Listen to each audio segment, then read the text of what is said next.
Hi viewers, இன்னைக்கு நான் பண்ண போகிற ரெசிபி வந்து கீரை சாறு. இது சௌராஷ்டிரா ஸ்டைல் ரெசிபி. அதில் வந்து பஜ்ஜி சாருன்னு சொல்லுவோம். அதை நான் இன்னைக்கு செஞ்சு காமிக்க போகிறேன். இதுக்கு வந்து நான் அரைக்கட்டு முருங்கைக்கீரை நல்லா கொழுந்தா இருக்கிறது வந்து நல்லா 2-3 தண்ணி கழுவி உருவி வச்சுருக்கேன், சுத்தம் பண்ணி வச்சுருக்கேன், ஸ்ட்ரெயினரில் போட்டிருக்கேன். இதுக்கு வந்து தேவையான பொருட்கள் வந்து அரிசி கழுவுன தண்ணி வந்து ஒரு கடாயில் எடுத்துக்கணும்.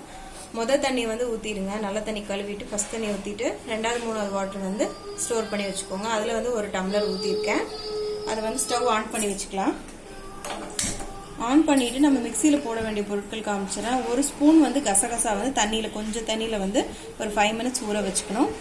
மற்ற பொருட்கள் வந்து பார்த்திங்கன்னா கொஞ்சோண்டு தேங்காய், ஸ்பூனில் அளவு சொன்னீங்கன்னா ஒரு 2 டேபிள் ஸ்பூன் தேங்காய் நான் கட் பண்ணி வச்சுருக்கேன். வரமிளகா 1, 10 சின்ன வெங்காயம், 1 ஸ்பூன் சோம்பு எடுத்துக்கணும். அப்புறம் வந்து 1/2 ஸ்பூன் மல்லித்தூள். முதல்ல வந்து மிக்சியில் வந்து இந்த பொருட்கள்லாம் போட்டுக்கிறேன். இந்த தேங்காயை போட்டுக்கிறேன்.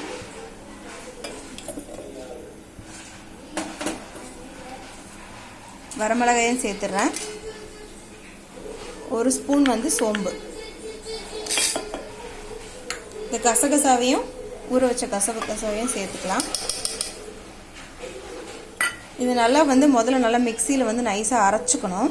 அரைச்சிட்டு என்ன பண்ணணும் அப்படின்னா, அந்த சின்ன வெங்காயத்தெல்லாம் உள்ளே போட்டுட்டு கடைசியில் சும்மா ஒரு 2 தடவை சுற்றி விடணும். லைட்டாக அரை பண்ணணும். அந்தளவுக்கு தான், ஃபுல்லாக அரைக்க தேவையில்லை. கடைசியில் ஒரே ஒரு தடவை ஓட்டணும், அவ்வளோதான். காமிச்சிடுறேன் இருங்க. இப்போ அரைச்சி எடுத்துட்டேன். பார்த்தீங்கன்னா இந்த வெங்காயம் வந்து லைட்டாக தான் அரைப்பட்டிருக்கணும். சும்மா ஒரு 2 தடவை தான் அடிபட்டிருக்கணும், அவ்வளோதான். இப்போ வந்து ஸ்டவ் ஆன் பண்ணிக்கிட்டு அந்த அரிசி கழுவின தண்ணி லைட்டாக வந்து கொதி வரணும். கொதி வந்ததுக்கப்புறம் நம்ம கீரையை ஃபஸ்ட்டு டேரெக்டாக சேர்த்துடணும். கீரையை நல்லா சுத்தம் பண்ணி வச்சு போட்டுக்கோங்க. இந்த டிஷ் வந்து கொஞ்சம் வாட்டரியாக தான் இருக்கும், சூப் மாதிரி தான் இருக்கும், கூட்டு மாதிரி இருக்காது.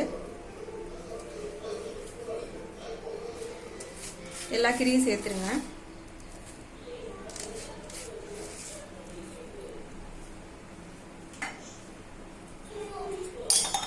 அரிசி கழுவின தண்ணி நான் ஸ்டோர் பண்ணி வச்சிருந்து மிச்சம் இருந்ததும் சேர்த்துடுறேன். இது மூடி போடக்கூடாது, மீடியம் ஃப்ளேமில் ஒரு 5 மினிட்ஸ் இருக்கட்டும். இதில் கொஞ்சமாக 1/2 டீஸ்பூன் மல்லித்தூள் மட்டும் சேர்க்குறேன். 5 மினிட்ஸ் கொதி வந்ததுக்கப்புறம் நம்ம இந்த அரைச்சி வச்ச இந்த விழுதை வந்து இதில் சேர்த்துடலாம். கீரை வந்து ஓவர் குக் ஆகக்கூடாது. இந்த டிஷ் பார்த்தீங்கன்னா லைட்டாக அந்த பச்சை கலர் இருக்கும், அப்போவே நம்ம இறக்கிடணும். ஓவர் குக் பண்ணோம்னா கசப்பு வந்துடும். மூடியும் போட தேவையில்லை, இப்படி ஓப்பனாகவே இருந்தால் போதும். 5 நிமிஷத்துக்கு அப்புறம் உப்பு சேர்க்கலாம். இப்போ 5 மினிட்ஸ் ஆயிடுச்சு. நான் அரைச்சி வச்சிருந்த அந்த விழுதை சேர்த்துறேன். இது நாங்கள் அரைக்கும் போது அம்மியில் தான் அரைப்போம். அரைச்சிட்டு கடைசியில் வந்து அந்த வெங்காயத்தை மட்டும் லைட்டாக தட்டி எடுத்துருவோம். மிக்சியில் அரைக்கிறதுனால நான் சும்மா ரிவர்ஸில் 2 சுற்று மட்டும் சுற்றி எடுத்துட்டேன், அவ்வளோதான். கொஞ்சம் உப்பு சேர்த்துக்கிறேன். கீரைக்கு வந்து பார்த்து சேர்த்துக்கோங்க உப்பு.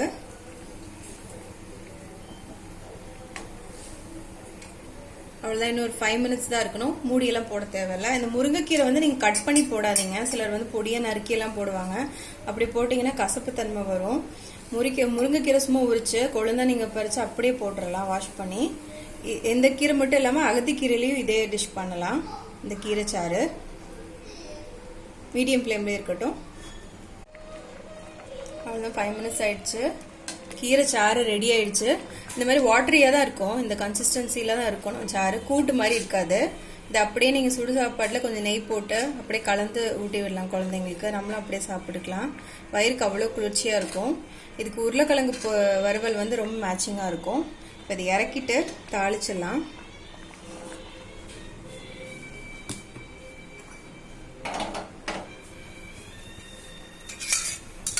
தாளிப்பு கொஞ்சோண்டு எண்ணெய் விட்டுக்கோங்க.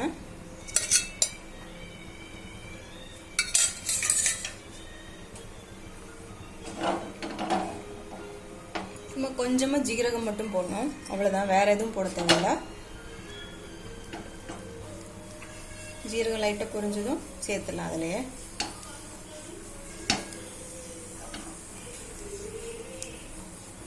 தஞ்சாவூரில் வந்து சௌராஷ்டிரியன்ஸ் வந்து கீரைச்சாறு வந்து இப்படி தான் பண்ணுவாங்க.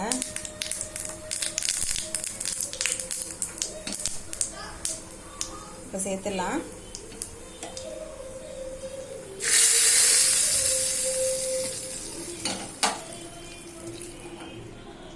நான் கொஞ்சமாக வந்து கீரை எடுத்து இந்த மாதிரி பண்ணியிருக்கேன். நீங்கள் ஒரு கட்டு கீரை செய்கிறீங்கன்னா அதுக்கேற்ற மாதிரி நீங்கள் பொருட்கள் வந்து ஆட் பண்ணிக்கணும். உப்பு காரம் அதுக்கேற்ற மாதிரி நீங்கள் அட்ஜஸ்ட் பண்ணிக்கோங்க.